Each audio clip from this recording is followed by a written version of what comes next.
Hello guys, ఈ రోజు dinner లోకి ఆమ్లెట్ చేస్తున్నాను. ప్లెయిన్ ఆమ్లెట్ కాకుండా మసాలా ఆమ్లెట్ అన్నమాట.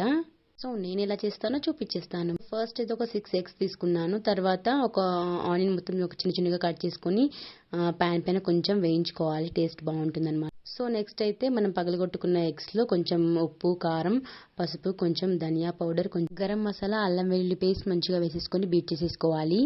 ఆనియన్స్ కొంచెం రెడ్ అండ్ బ్రౌన్ కలర్ వచ్చి వేగిన తర్వాత తీసేసుకొని ఆ ఎగ్ బౌల్లో వేసేసుకోవాలి. సో నెక్స్ట్ అదే ప్యాన్లో కొద్దిగా ఆయిల్ వేసి మనం మంచిగా ప్రిపేర్ చేసుకున్న బ్యాటర్ని అయితే అందులో వేసేసుకొని ఒక్కొక్కటిగా ఆమ్లెట్గా చేసేసుకోవాలి. సైడ్స్లో కొంచెం ఆయిల్ వేసుకుంటే మంచిగా కాలుతుంది అనమాట. సైడ్స్ కూడా మంచిగా ఇలా రెండు పక్కల కాల్ చేసుకుంటే యమ్మీ and tasty masala omelette ready అయిపోతుంది అనమాట. సో మీరు ఎలా చేస్తారో ఒకసారి కామెంట్ చేసేయండి నాకు. సో మా మసాలా ఆమ్లెట్ అయితే ఇలా యమ్మీ అండ్ టేస్టీగా వచ్చింది. టేస్ట్ అయితే చాలా బాగుంది. ఒకసారి మీరు కూడా ట్రై చేసి ఎలా ఉందో కామెంట్ చేసేయండి. నచ్చితే సబ్స్క్రైబ్ చేసేసుకోండి. బాయ్.